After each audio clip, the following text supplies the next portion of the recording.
और आइए बात करते हैं आज के मुख्य समाचार में देश भर की तमाम बड़ी खबरों पर नजर डालते हैं। देखिए पहले बड़ी अच्छी खबर, इस राज्य में बेटियों को मिलेंगे 25-25 हजार रूपए। दरअसल उत्तर प्रदेश की योगी आदित्यनाथ सरकार द्वारा कन्या सुमंगला योजना की धनराशि जो पहले 15,000 मिलती थी उसको बढ़ाकर 25,000 रूपए करने की घोषणा कर दी है। परिवार में 2 से ज्यादा बेटियों के नाम पर इस योजना का लाभ लिया जा सकता है और योजना का लाभ अधिकतम 3 लाख रूपए तक की आय वाले परिवार ले सकते हैं। इस योजना में फॉर्म भरने के लिए इस ऑनलाइन पोर्टल पर आवेदन करना होगा और भी ज्यादा जानकारी देख सकते हैं आप इस बारे में। चलिए दोस्तों अगली बड़ी खबर है भारतीय वायुसेना की बड़ी उपलब्धि, रात के कप अंधेरे में कारगिल हवाई पट्टी पर पहली बार उतरा C-130J हरक्यूलिस विमान और इससे हमारी भारतीय वायुसेना इंडियन एयरफोर्स और ज्यादा ताकतवर बन चुकी है। एयरफोर्स ने कहा कि रात में निगरानी और हमला कर सकेंगे अब दुश्मन देशों के ऊपर और इसके लिए जवानों को ट्रेनिंग भी दी जा रही है। ये देख सकते हैं आप, रात का वीडियो भी जारी किया भारतीय वायुसेना ने कारगिल में पहली बार इसकी सफलता का। चलिए अगली बड़ी खबर देखिए, देश के प्रधानमंत्री नरेंद्र मोदी ने कहा कि नौसेना ने अरब सागर में साहसी ऑपरेशन किया। राजस्थान के DGIG कॉन्फ्रेंस में PM बोले 15 भारतीयों समेत 21 लोगों को संकट से निकाला, तो यहाँ उन्होंने सेना के इस मिशन की तारीफ करते हुए हौसला भी बढ़ाया। और बड़ी खबर देखिए, प्रधानमंत्री नरेंद्र मोदी के खिलाफ विवादित बयान देने पर 3 मंत्रियों को सस्पेंड किया गया। ये मालदीव के 3 मंत्री थे जिन्होंने देश के प्रधानमंत्री नरेंद्र मोदी के खिलाफ बयान दिया। इन्होंने न सिर्फ मोदी बल्कि भारत के खिलाफ भी आपत्तिजनक टिप्पणी की थी, तो मालदीव सरकार ने वहां के 3 मंत्रियों को सस्पेंड कर दिया। और इस घटना के बाद देश भर में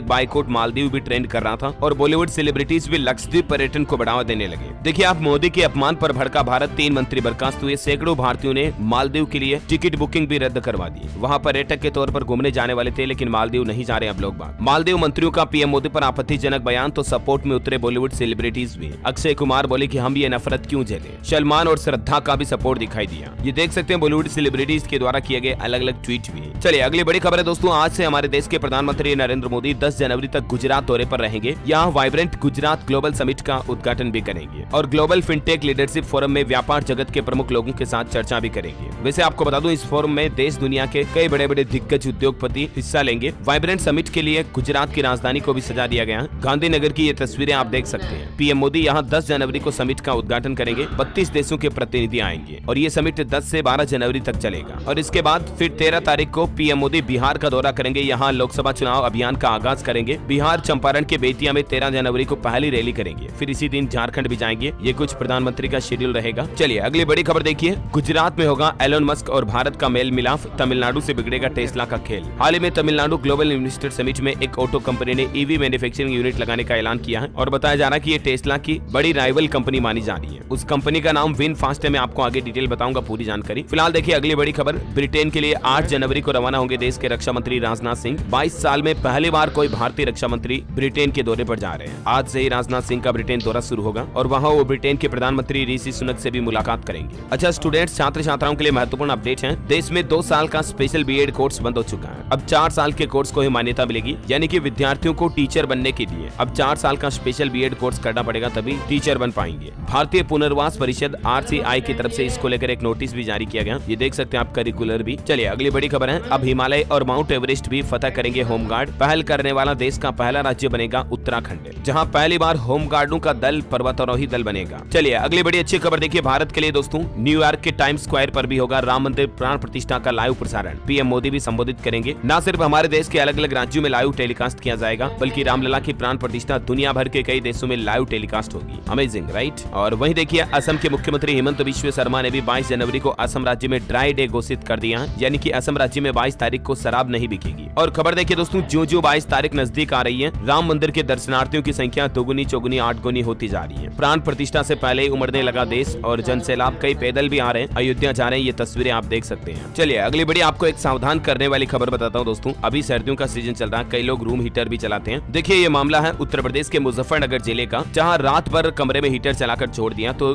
दम घुटने से 2 साल के बच्चे की मौत होगी। माता पिता और बहन की भी हालत गंभीर है। मैं आपको आए दिन कहता रहता हूँ ना कि बंद कमरे में कभी भी रूम हीटर का इस्तेमाल ना करें, क्योंकि इससे कमरे की ऑक्सीजन बर्न हो जाती है। बाहर से फ्रेश हवा, फ्रेश ऑक्सीजन अंदर आ नहीं पाती है, क्योंकि सर्दियों में पैक कमरा होता है, खिड़की दरवाजे सब बंद होने के बाद अंदर नींद में दम घुटने लगता है और नींद में ही मौत हो जाती है इंसान की। इसलिए ये गलती कभी ना करें और गीजर वगैरह का इस्तेमाल करने पर भी सावधान रहें। इसके भी अपडेट मैं आपको बताता रहता हूँ राइट। बहरहाल अगली बड़ी खबर देखिए आप, भारत आने के बाद राजस्थान की अंजू ने अब अपने पूर्व पति अरविंद से तलाक मांगा, तो अरविंद ने रिएक्शन देते हुए कोर्ट तक मामला पहुंच चुका है। ये अंजू उर्फ फातिमा भारत आने के बाद बच्चों के साथ छुट्टियां बिता रही है और उसका प्लान है कि अब अरविंद से तलाक लेके पाकिस्तानी सेटल हो जाए, लेकिन अरविंद ने तलाक के दस्तावेजों पर साइन करने से फिलहाल मना कर दिया। मामला कोर्ट तक पहुंच चुका है, देखते हैं क्या फैसला आता है। फिलहाल देखिए आप अगली बड़ी खबर, युवाओं के लिए शानदार खबर है, 25,000 नौकरियां देगी ओला इलेक्ट्रिक कंपनी। ओला के सीईओ भाविश अग्रवाल ने कहा कि 2000 एकड़ की मेगा फैक्ट्री इलेक्ट्रिक व्हीकल की ग्लोबल सेंटर बनेगी, जो कि तमिलनाडु के कृष्णगिरी जिले में ओला स्थापित करने जा रही है ना। और खबर है दोस्तों, सैमसंग का गैलेक्सी अनपैक्ड इवेंट 17 जनवरी को आयोजित होगा, जिसमें गैलेक्सी S24 सीरीज लॉन्च करेगी कंपनी और गैलेक्सी रिंग भी पेश कर सकती है। और बड़ी खबर है, भारतीय सिक्योरिटी मार्केट यानी कि शेयर बाजार में नेकेड शॉर्ट सेलिंग पर सेबी ने रोक लगा दी है। सेबी के इस फैसले का असर आज सोमवार को मार्केट ओपन होने के बाद कारोबारी दिन पर जरूर दिखेगा, क्योंकि जब शनिवार के दिन इस पर रोक लगाई थी तब मार्केट बंद था और सेलिंग को मंजूरी दी, लेकिन नेकेड शॉर्ट सेलिंग पर बैन लग चुका है। इन दोनों में मुख्य अंतर क्या है? स्टॉक मार्केट में काम करने वाले यूजर्स के लिए मैंने आपको जानकारी डिस्कस कल ही किया था इस बारे में, राइट। चलिए फिलहाल देखिए आप अगली बड़ी खबर, ड्राइविंग लाइसेंस रिन्यू करने के लिए अब आपको आरटीओ के चक्कर नहीं लगाने पड़ेंगे, घर बैठे आपका ये प्रोसेस कंप्लीट हो जाएगा। उत्तर प्रदेश में आरटीओ डिपार्टमेंट की तरफ से ये नई सुविधा शुरू कर दी गई है। अब ऑनलाइन आप आरटीओ पोर्टल के जरिए सब कुछ काम कर पाएंगे ड्राइविंग लाइसेंस से जुड़े। ओके, और बड़ी खबर है, वियतनाम की electric vehicle maker company Bharat में स्थापित करेगी अपना पहला मैन्युफैक्चरिंग प्लांट। हजारों लोगों को इससे भी नौकरियां मिलेगी। दरअसल तमिलनाडु में GIM यानी कि ग्लोबल इन्वेस्टर समिट का आयोजन हुआ,